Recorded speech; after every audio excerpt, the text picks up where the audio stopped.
Bavaria, the soul of Germany. Its romance, its culture, its sense of history, even its food and drink define the image of the nation. And much of it is down to the legacy of one man.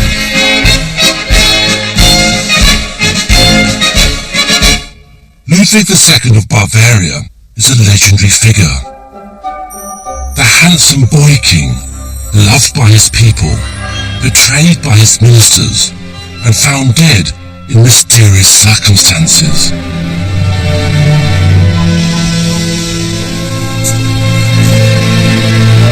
A monarch obsessed by beauty and heroic legend, who sacrificed everything for his art.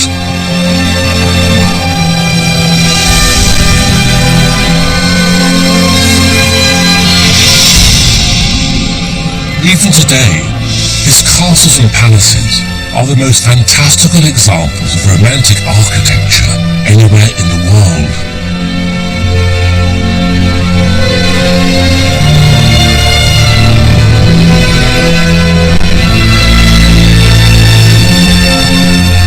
Nowhere have history, illusion, artifice, and reality combined to create such visually powerful buildings.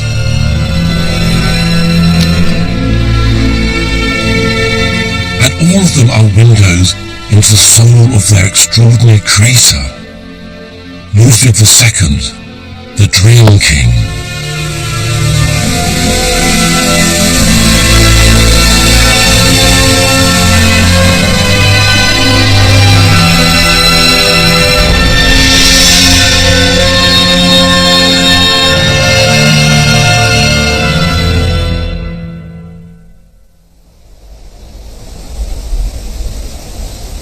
Our story begins here, in the mountains of southern Bavaria.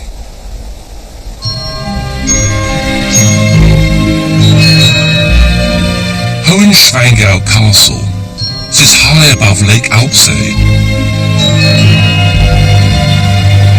It was here that the young Prince Ludwig grew up. An enchanted landscape, providing the perfect backdrop for a flourish of Gothic fantasy. For Ludwig, a shy child with a vivid imagination, the castle represented a wonderful refuge, escape from the conventions and bustle of court life in Munich. It and this wonderful landscape captivated his imagination, ignited an obsession for the past, and in many ways defined his life and the fate of his kingdom.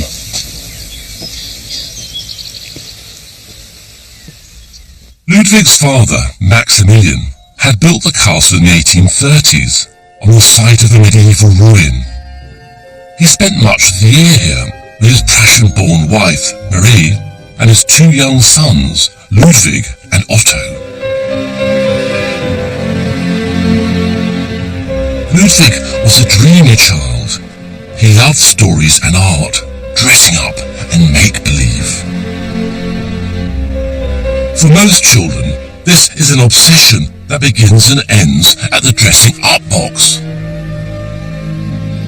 But for Ludwig, it was his whole world. Ludwig's father decorated the walls of the castle with scenes of ancient chivalry and combat. It was a very particular vision of German legend.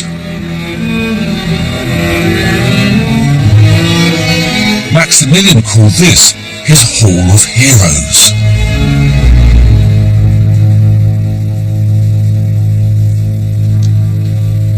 These were themes that Ludwig grew up with, highly romanticized images of medieval life, knights, castles, chivalry.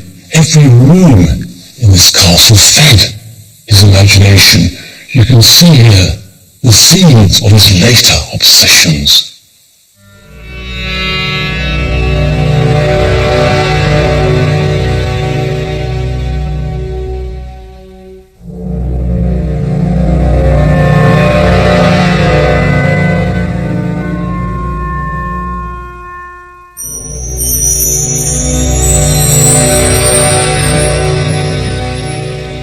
But romantic though they are, the paintings at Hohenschwangau carried an important political message.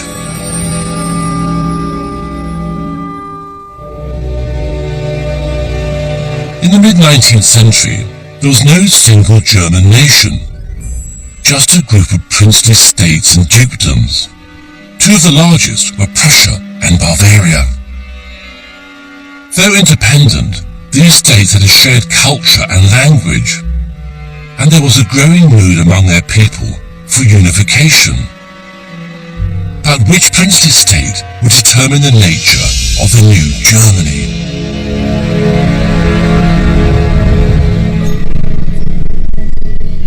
Gerhard Luxenhofer, the castle curator, understands the message of Hohenschwangau better than most. Is a hymn to Bavaria's artistic dominance. Bavaria was really the cultural heart of Germany, so Maximilian saw it this way, the Bavarians saw it this way. They had their history over centuries, and that's why Maximilian wanted to show his history, the history of Bavaria, of his family. He wanted to have a kind of a picture book, a history picture book. He was very interested to teach his people here. So the paintings tell historical stories about Bavaria, about the family, about its great history as rulers in this area. Also, there are myths and legends. After centuries, where all these myths were forgotten, they were collecting them again. Well, that's the Brothers Grimm, of course, who are involved in this creation of this interior scheme. And the Brothers Grimm and some others were very involved. They were searching for the myths of the old Germans. They were collecting these sagas and fairy tales. So this was a renaissance of German identity.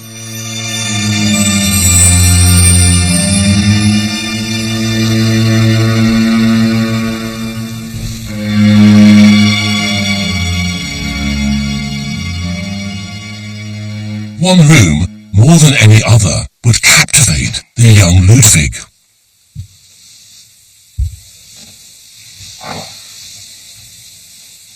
This is the hall of the Swan Knight, and it tells the story of Lohengrin. Now, according to legend, Lohengrin, a Grail Knight, left his family, shown in this painting here, and stepped into a small craft, pulled by a single white swan, and then was taken away to save a damsel in distress. For Ludwig's father, the greatest heroes of the past were the Knights of Schwangau, literally translating as the Knights of the Swan. The swan appears again and again throughout the castle, and, as a symbol of the idyllic hero, was a creature that Ludwig came to identify with strongly. He began to imagine that when he grew up, he would be the Swan King. The Lohengrin character of legend made monarch.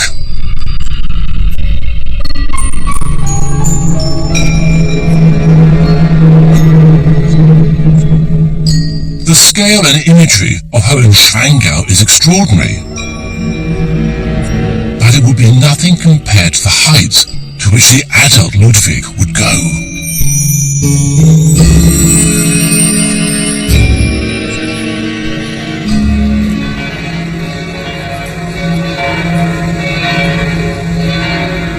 On the 10th of March 1864, Ludwig became King of Bavaria.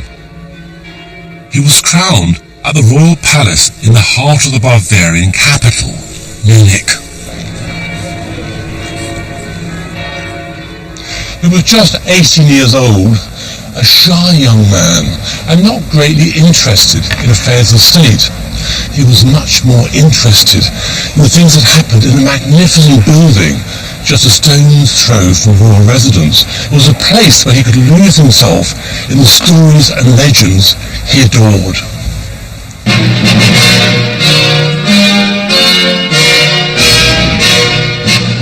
Munich's theatre and opera house was for Ludwig a spectacular place of magic and escapism. Here he saw that heroic architecture could be evoked through operatic stage sets.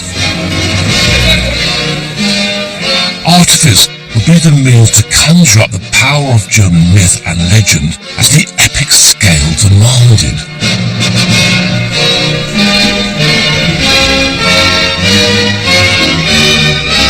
The man who would take opera to new romantic heights in the 19th century was Richard Wagner. And Ludwig had been following the great composer even as a boy. On the 2nd of February 1861, 3 years before he became king, Ludwig attended a performance here in the Munich State Theatre of Wagner's Lohengrin. Now at that point, Ludwig was 15 years old and familiar with Wagner's writing about art and politics. But his experience that night in this theatre transformed admiration into something akin to religious devotion. One of Ludwig's first actions on becoming king was to invite Wagner to dinner.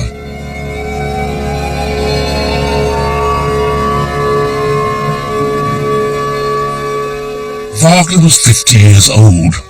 Ludwig was 18. It was an extraordinary relationship. The gauche boy king and the operatic revolutionary. But they shared a love of excess and a world built on a heroic scale. And of course an obsession with Germanic legend. For Ludwig, Wagner's operas are magical experiences, revelations. They transported him into worlds of beauty, myth, legend and romance. Soon he started to command his own private performances so he could hear the music in solitude. But eventually not even that was enough. He built his own Wagnerian stage sets.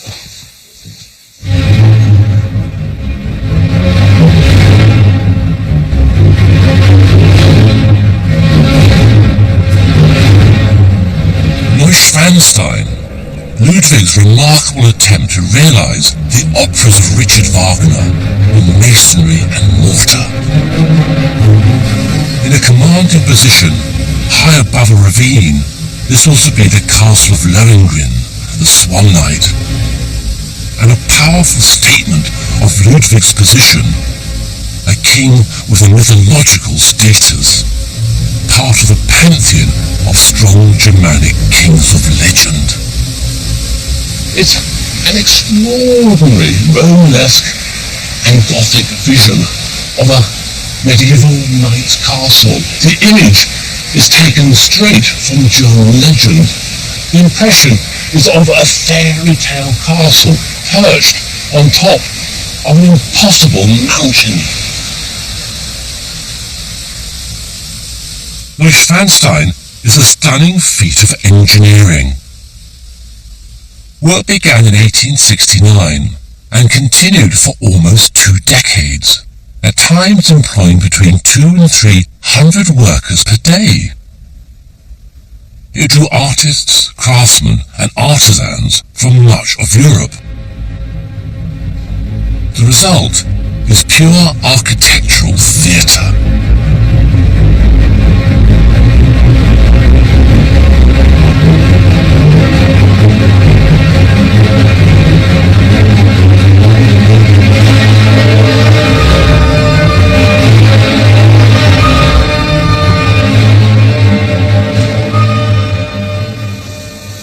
This courtyard is based on Wagner's instructions for a stage set for his opera Lohengrin.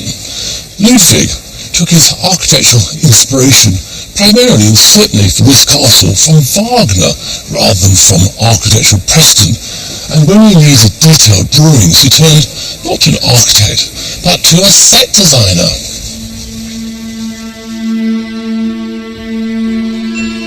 Christian Jank had worked with Wagner at the Court Theatre on an early performance of Lohengrin. From the start, Jank's drawings show an heroic vision.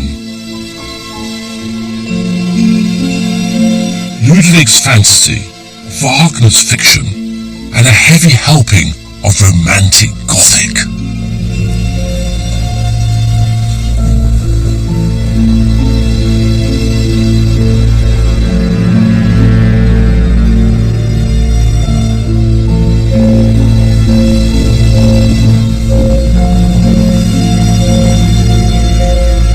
Ludwig's mind would be the Singers' Hall that brought legend and reality together. A medieval-style feasting room in which Wagner's operas could be sung. And a monument to the knights and kings of Germanic myth.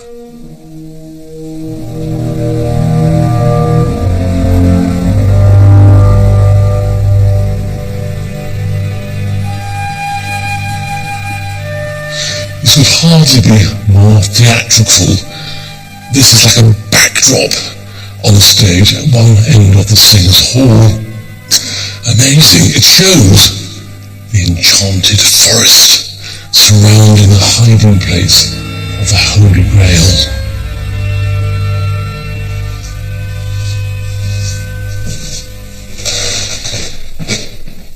The legend of the Grail was one of Ludwig's greatest inspirations in the castle.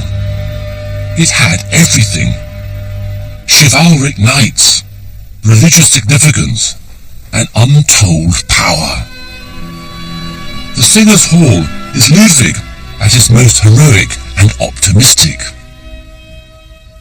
But in private, there are parts of the castle that don't quite fit this conventional Teutonic vision.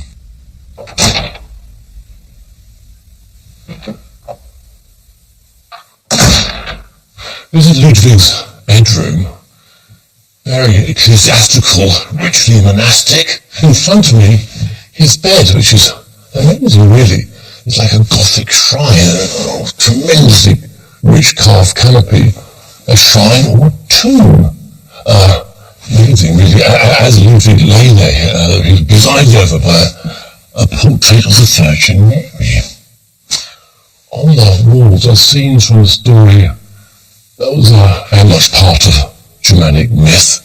The story, the legend of Tristan and Isolde.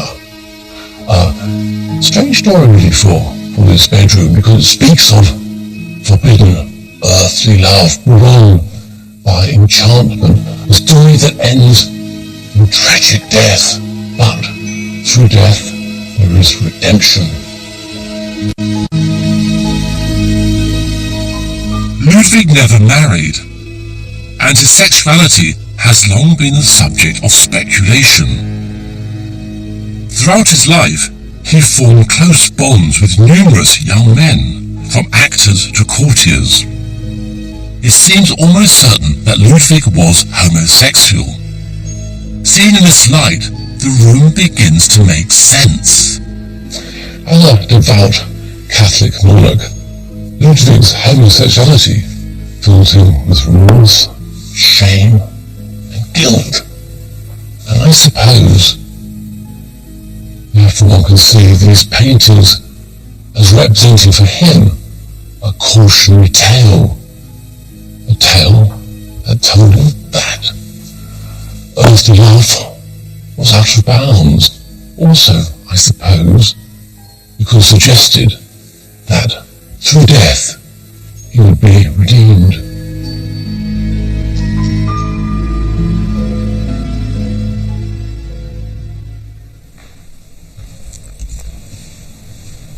Outside the bedroom, Ludwig seems to regain his confidence.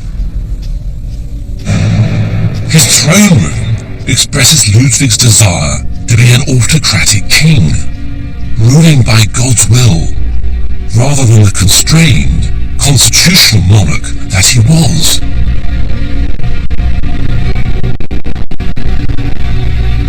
This really is the focus of the entire castle, not just the throne room, but a shrine to kingship, and a bold statement of Ludwig's belief that kings rule by divine right. It also reveals his view of himself as a king ruling by God's grace, but also as a mediator between the world and God. That explains the scheme of decoration of the room to a degree. Here below me on the floor are images of plants, flowers, animals, the world we inhabit. Above is a celestial dome, stars, and a great sun, I suppose, the heavens, the sky, God, and the world of man. And between the two, this great chandelier in the form of a regal crown, representing, of course, the king's role between the world and God, the mediator. Yet this elaborate imagery was not a public statement. Neither Ludwig's subjects nor visiting dignitaries were allowed in. This was an expression of visual beauty and of a kingly ideal for the eyes of Ludwig and God alone. So this seeming public statement was only for Ludwig's private satisfaction. Strange, but little here is as straightforward or obvious as it might seem. Above the throne room lies the structural reality behind the theatre set. This castle's all about appearances. Here, history is only skin deep. Clearly, Ludwig didn't care too much about authentic medieval construction because behind the veneer of Romanesque detail and stone is this utterly modern, utilitarian, almost industrial world, because this in front of me is the dome above the throne room. Incredible. There's the central dome of the throne room, and you see it's supported by, I suppose, wrought iron lattice sort of ribs, and they hold up the dome itself, which appears to be made to have some sort of concrete or lime mixture, entirely modern. So, an incredible world, isn't it? Below, ancient beauty. Up here, modern industrial construction.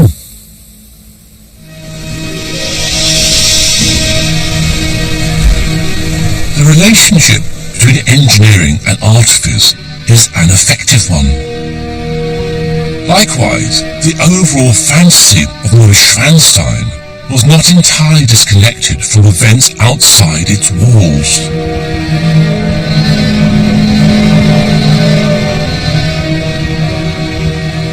In 1866, Ludwig and Bavaria had suffered a bruising humiliation.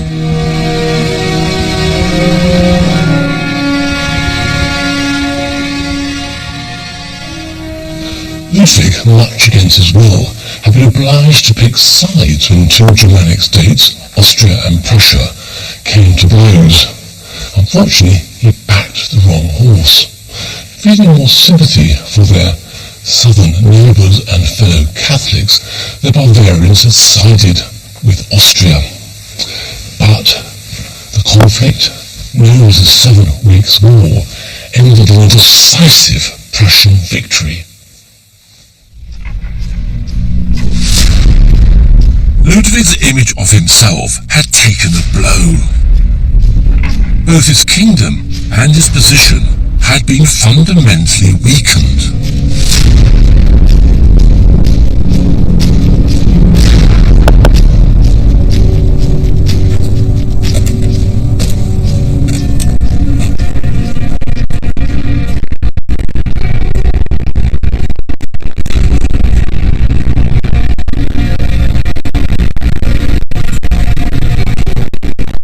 Neuschwanstein was Ludwig's retort to reality, a beacon for how things should be.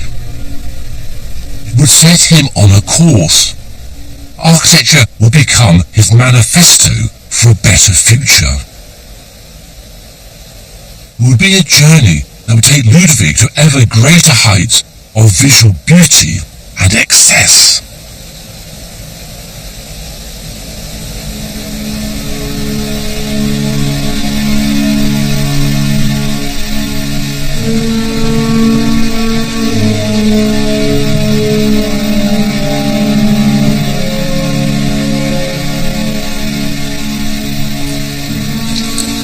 Ludwig became increasingly reclusive as he spent more and more of his time, money and energy on architecture.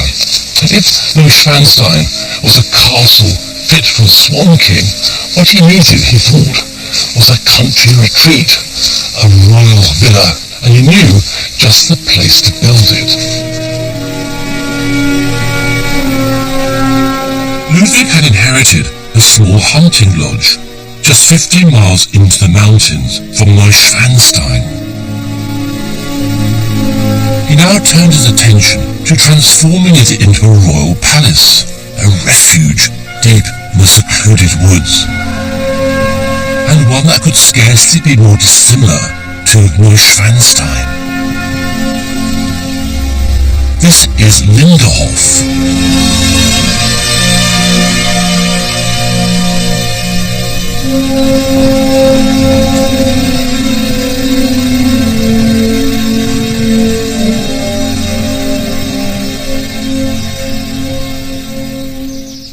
After Neuschwanstein, this palatial villa comes as something of a surprise. It's utterly different in architectural style and in scale. Gone are the fairytale towers and the mock medieval detailing. Instead, for this, mini palace, Ludwig preferred to go for the Baroque classical manner of 18th century France. For Ludwig, this change in style was deliberate. In the real world, he was a king constrained by his ministers and by the military might of his Prussian neighbour. But in his imagination, he was the very embodiment of the all-powerful monarch, a king ruling by divine right. And one historical figure, more than any other, symbolized this ideal for Ludwig. Oh, the entrance vestibule. Solid grandeur, lovely marble Doric columns. And, now, there can be no doubt about whose inspiration behind this creation, because here, confronting all who arrive, is a equestrian statue of the French King Louis XIV, the epitome of the absolute monarch. A lovely piece of work. And here, on the ceiling above, the great sunburst of the Sun King, with, in the middle, the one motto, Nec pluribus impar, none is equal. Of course, the motto of the Sun King Louis, but also the motto by which Ludwig would like to be known.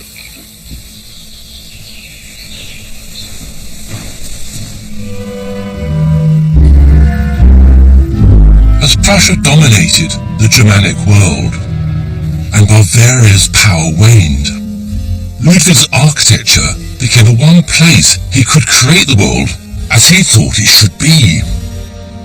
A world that respected the power of absolute monarchy, the world of Louis XIV.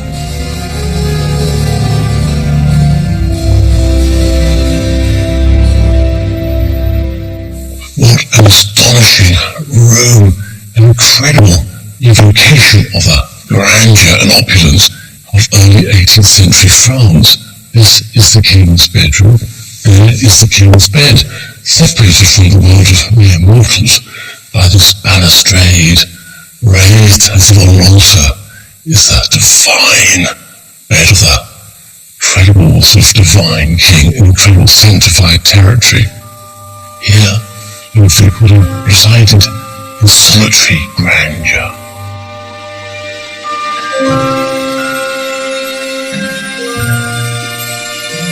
Almost every room in this building speaks of power and kingship through beauty.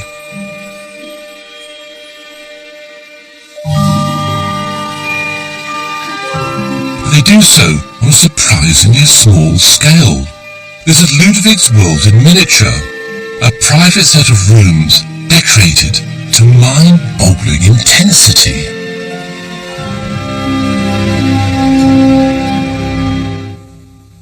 This is the most visually dramatic room in the palace.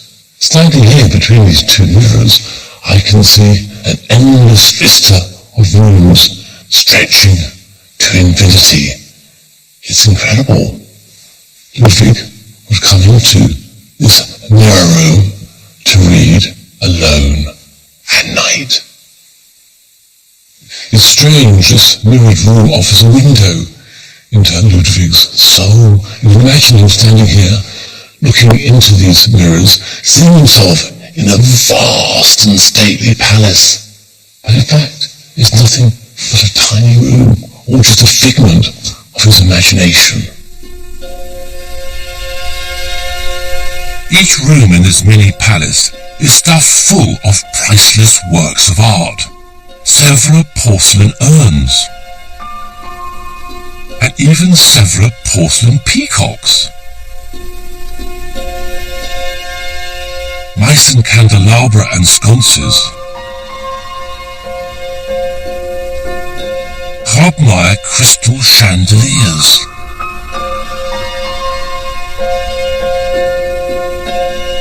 under the patronage of Ludwig, there was a blossoming of the arts in Bavaria. Munich came second only to Paris and Vienna as a centre of artistic excellence.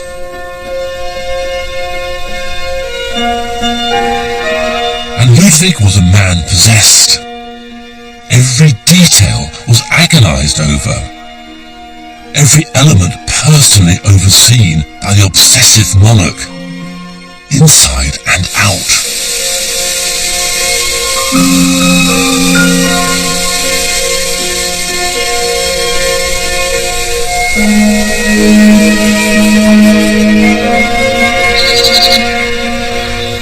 The gardens became Ludwig's playground, where he achieved glorious and instant gratification through the construction of buildings that were little more than stage sets.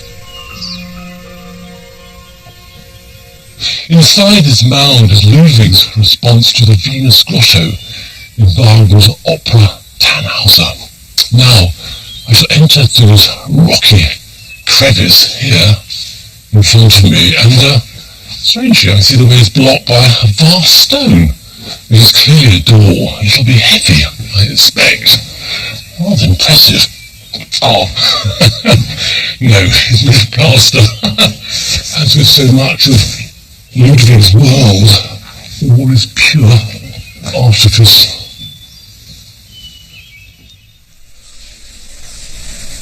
The entire grotto is man-made, a framework of iron girders skillfully covered with canvas and plaster, and sculpted to give the impression of a natural grotto, complete with stalactites.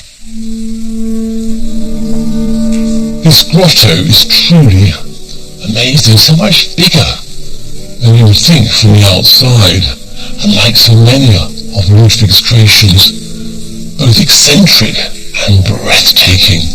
It is ultimate theatre, what evocation! And here, look, incredible, here is the world of Wagner and Tannhauser.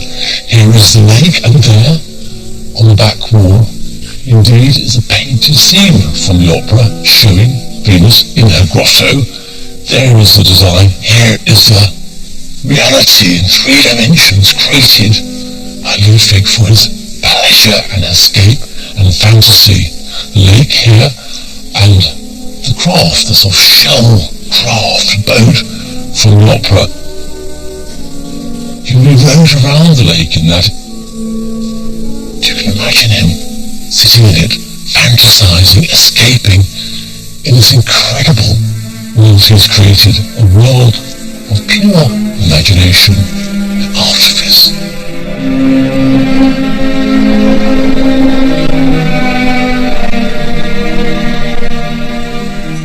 The theatricality of the grotto was enhanced by the use of pioneering technology. Dynamos were installed to power lights with rotating coloured glass discs, which created a changing light show for the king.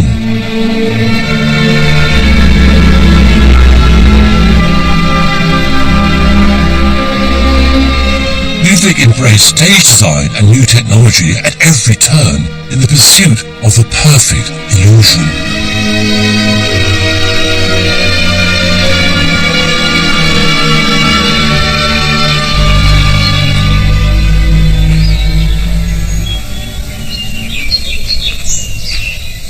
Not far from the Venus Grotto is something perhaps even more surprising.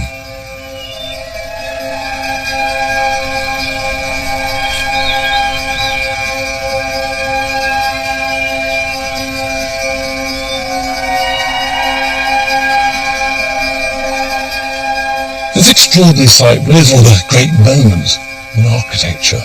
The wonderfully incongruous juxtaposition of this gilded Islamic dome set against the craggy backdrop of the Bavarian Alps.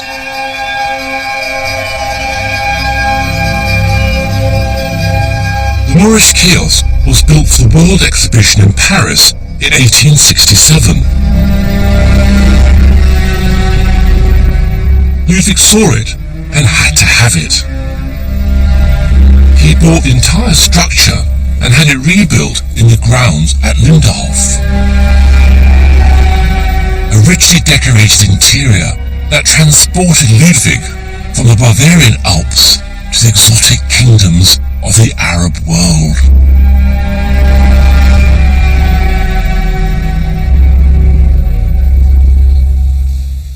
The focus of the kiosk is the peacock throne, a magnificent affair.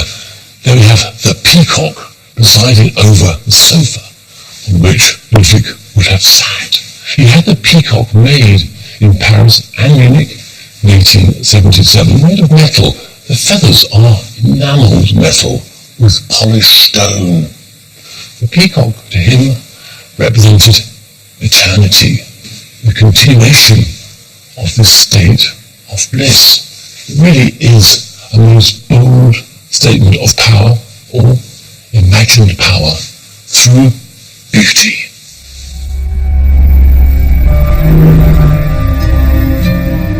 These buildings in the garden are pure fantasy, escapism of the most visceral kind. They were places in which Ludwig could, for a while, retreat from the woes and horrors of the real world. As he said to a contemporary, "Oh, it is essential to create such paradises, such poetical sanctuaries, where one can forget for a while the dreadful age in which we live." As the events of that dreadful age developed, such sanctuaries became increasingly important to the king.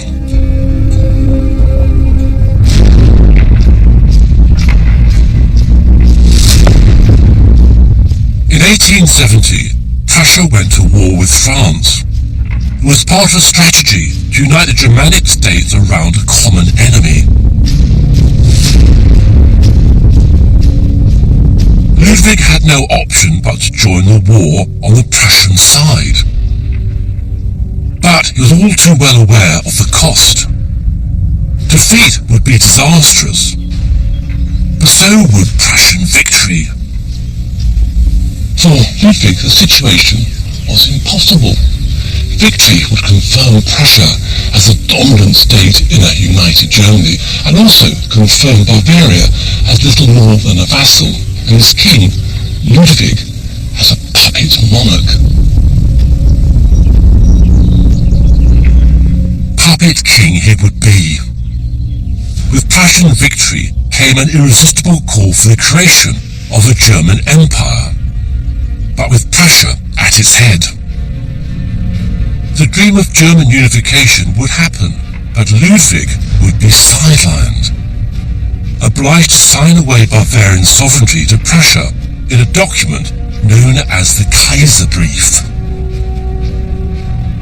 On the 18th of January 1871, the Prussian king was crowned Kaiser or Emperor of Germany in the famous Hall of Mirrors at the Palace of Versailles in France.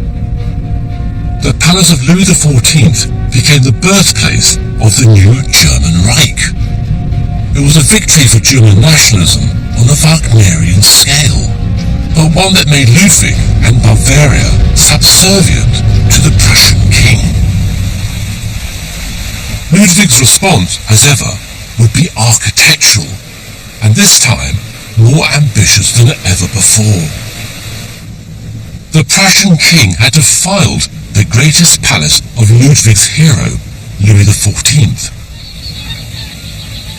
Now Ludwig would create that palace anew, on an island on Lake Chiemsee, far from the intrusion and disappointment of real life.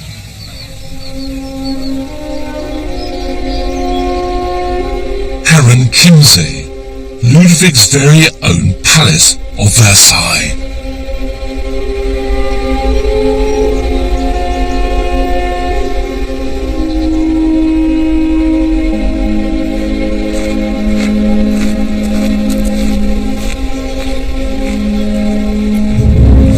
But it was built not with the bountiful riches of a Bourbon monarch, but, at least in part, with a secret annual stipend paid to Ludwig by the Prussian exchequer after signing the Kaiserbrief, the very document that had officially stripped Ludwig of much of his regal power and status. Goodness, what grandeur, what opulence, and dare I say, what sort of pretension really, because this staircase is based on the ambassador staircase in Versailles, of course. Same scale, same sort of plan, incredible decoration, apparently walls of marble, though I'm sure it's only a veneer. What's amazing about this, of course, is that as real power slipped from Ludwig's grip in the world, he created bigger and grander buildings, as if it was to compensate for the loss of the real thing.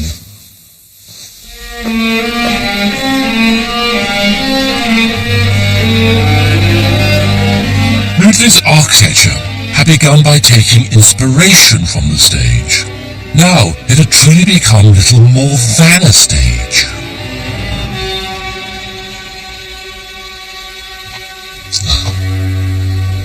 Goodness.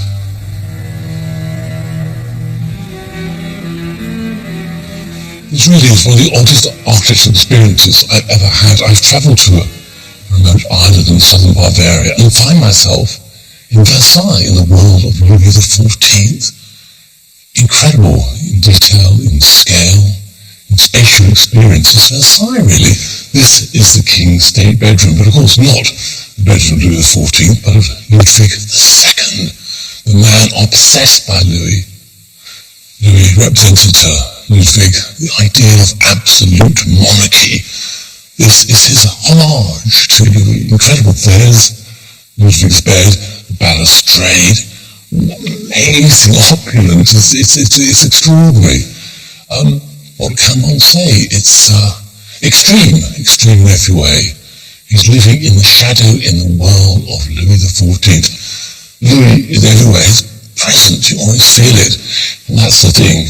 Louis was a great model for Ludwig of the proper king, a king ruling by divine right, the absolute monarch. And indeed, one can see images of Louis there above. Each of the four doors are scenes from court life in Versailles, each featuring Louis going about his business, dispensing power, giving audiences, indeed exuding that sort of power, that regal power, which Ludwig did not have. There's one key difference. Louis XIV's palace functioned, Ludwig's did not.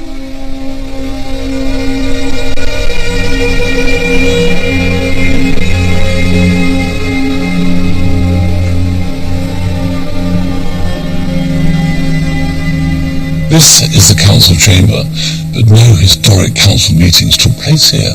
No audiences. Ludwig wouldn't allow them. But, of course, the palace of an absolute monarch had to have an audience chamber, and so here it is. There is the throne on which Ludwig should have sat. Behind it, staring down as if bestowing blessings, is a portrait of Louis XIV. But of course, it's all very sad because he's looking down onto a chair which was and remains perpetually empty. It's all really very haunting.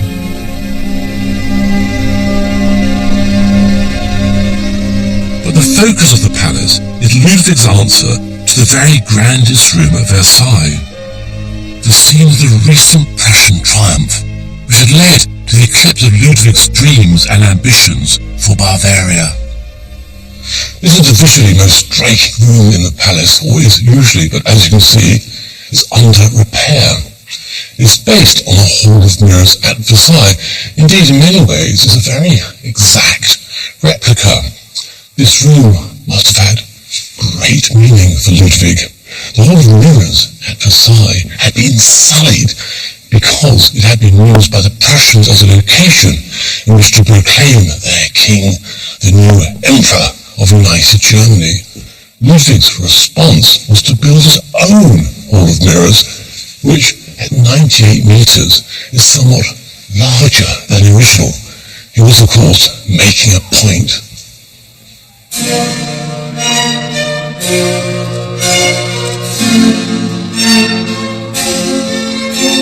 In this grand hall, Ludwig's pursuit of beauty reached a crescendo.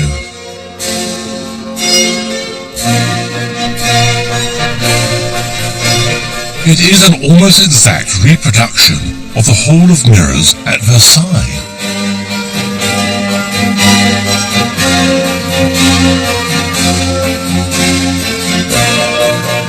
But Ludwig couldn't resist one or two ironical, theatrical flourishes, such as this image of Fame blowing her trumpet but tumbling from the heights.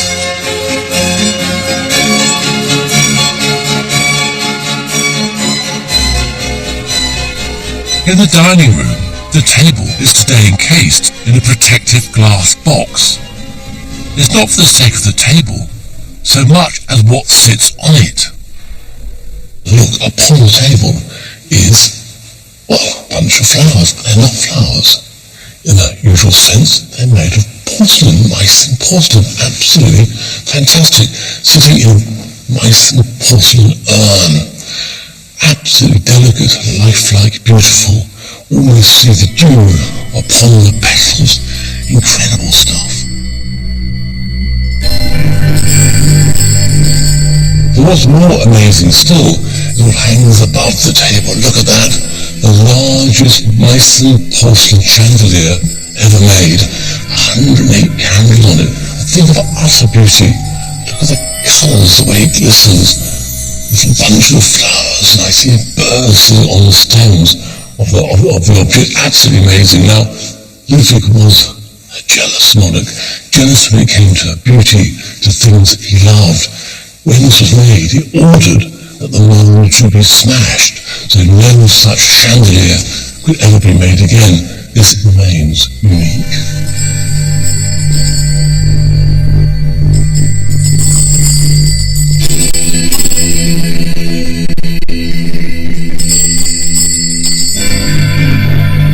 And here, the dining table is small, just suits 4 people really. So clearly the king wanted to be left alone to dine in reflective solitude, perhaps joined only by characters from his imagination. Also, the wishing table, as it's called, descends into the floor, sort of pulley, so it can be laid, pulled up. The king can sit there dining and not be disturbed by servants coming and going. As with so much of Ludwig's world, this is a brilliant conjuring trick. Downstairs, Ludwig employed technology and the lessons of theatre set design to safeguard his solitude. This is the mechanism that operates the wishing table. Up there is the table. That wonderful porcelain rococo dining room. Below here, this utterly ruthless piece of late 19th century high-tech engineering. Wonderful sort of lattice construction, wrought iron and leading steel, and of course his great wheel is a winch, one which pushes round or a counterweight, sort of ratchet over here, and one would simply lower the table, down it will come into the space here, and I suppose, if it is possible, I will put on the next course, and up it would go again. So it's typical of Ludwig's contrast of worlds, what a beauty, history, solitude, and down here, modern engineering, and I say a scurry of staff, active here, invisible to the king above.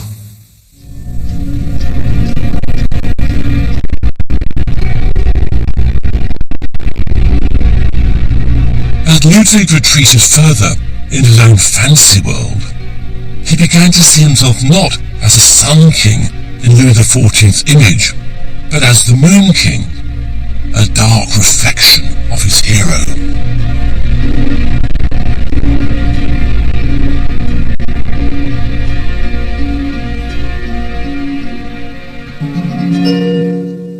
Veronica Entlicker is the curator at Hen Kimsey, and an authority on both the palace and its creator. Ludwig inverts aspects of Louis the Sun King, because Ludwig sees himself as the Moon King, doesn't he? Ja, Ludwig hat sich tatsächlich selbst als Mondkönig bezeichnet, und zwar deshalb, weil er ja im Endeffekt, je älter er wurde, desto mehr hat er sein komplettes Leben auf die Nacht oder auf die Dunkelheit verlagert. Es gibt ja auch Zeichnungen und Gemälde, wo er bei Kutschfahrten oder bei Schlittenfahrten beim Mondlicht abgebildet ist. Of course, Ludwig is obsessed with beauty in architecture, in art, but he himself becomes, his view anyway, less beautiful. So this must be a big issue for him, a challenge. Seine körperliche Konstitution und auch seine psychische Konstitution hat ihn sehr stark beeinflusst.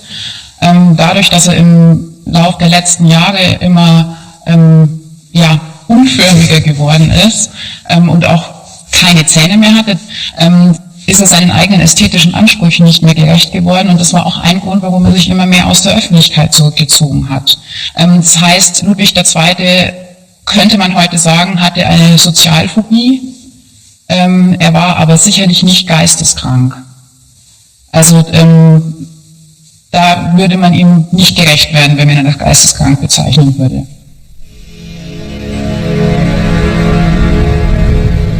Ludwig only stayed at this palace once. Despite his grand plans, events overtook him, and the palace remains unfinished. The result is rather spooky. Beautifully ornate rooms lead into unfinished shells. Walking between these spaces is like walking off stage into the wings of a theatre. This is the companion staircase to what I walked up earlier. That, of course, clad in marble, a thing of great beauty expressing imperial power. This, a hollow sham really, a grim reflection of reality. This is all so symbolic. Ludwig created this palace to express kingship, but he was, in fact, a king who had lost his kingdom. And the unfinished state of the staircase captures the absolute moment when the dream came to an end. Ludwig's increasingly eccentric behaviour had not gone unnoticed by his ministers. He spent months at a time away from Munich. He lived by night, and had little or no interest in public appearances or matters of state. More importantly, he'd run up enormous debts. The cost of his building schemes had bankrupted Ludwig, but he refused to curb his expenditure. By 1885, the king was more than 40 million marks in debt, 3.5 billion euros in today's money. The cabinet case for the king, who seemed to have few interests beyond his building projects and running up debts, decided to act. He gathered facts and opinions from Ludwig's staff and then consulted a team of psychiatrists. Now these psychiatrists, without even interviewing Ludwig, concluded that His Majesty is in a far advanced state of insanity.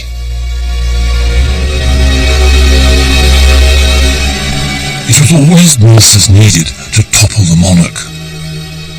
Just after midnight, on the 12th of June 1886, a government commission placed the king in custody. Ludwig's uncle was declared Prince Regent. Ludwig was transferred to a castle on the shores of Lake Starnberg near Munich and placed under house arrest.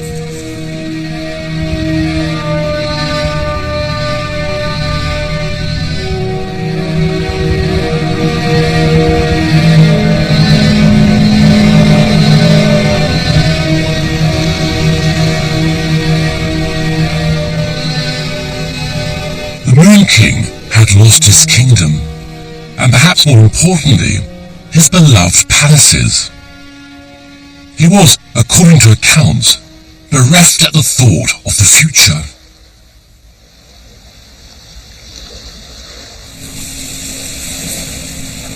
The following day, Ludwig went for a walk with his psychiatrist, Dr. Guden, along the banks of the nearby lake. Neither man returned. After hours of searching, the bodies of Ludwig and Dr. Guden were found floating in shallow water on the edge of the lake. Both had been dead for several hours. The body of Ludwig showed no signs of obvious injury, but the body of the doctor showed evidence of a violent struggle.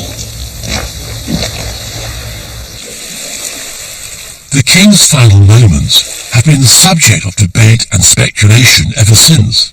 Did Ludwig attempt suicide, killing his psychiatrist when he tried to intervene?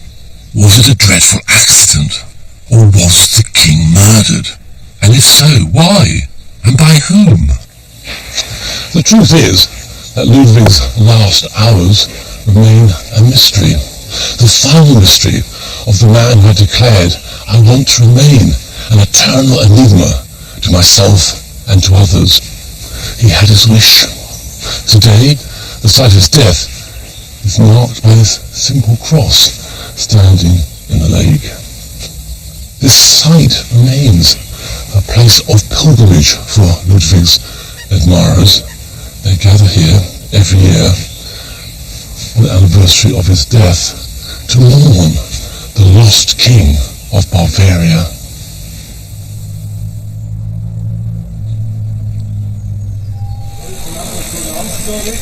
Bigger places of pilgrimage are the palaces themselves. All were open to the public within 6 weeks of the king's death. They've paid for themselves many times over. Today, Neuschwanstein, the most famous of the palaces, receives some 6,000 visitors a day in the summer months, and has received more than 50 million visitors since it was opened to the public on the 1st of August 1886. King Ludwig himself has become a symbol of German pride, more so today than ever he was in his lifetime. For many, he represents the heart of Bavaria and the soul of Germany.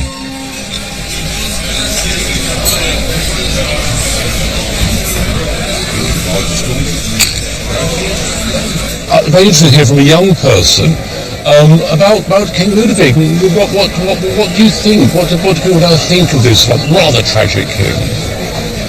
He was kind of special, different, because Bavaria is very, I would say conservative, and he wasn't for his time. I think he was a very modern man in his thinking, and that's because he was an outsider then. So as a consequence, because people thought, oh God, what is he doing? And he's spending so much money to art or on architecture.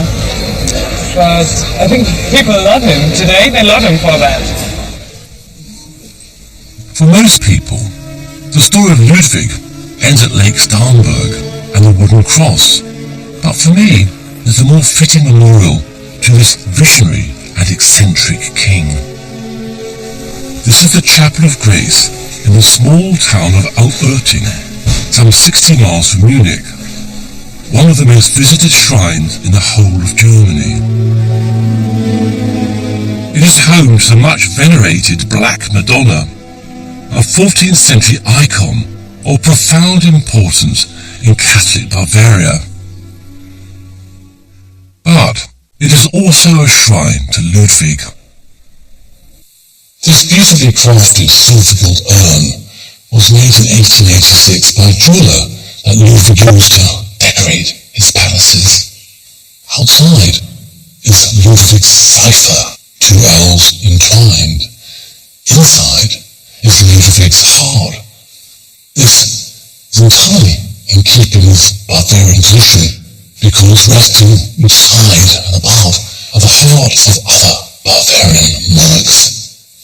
It seems to me that it's completely fitting that a heart that beat for beauty, the heart of a king that lived for art and architecture, should reside for eternity in an object so beguiling, in a building so beautiful.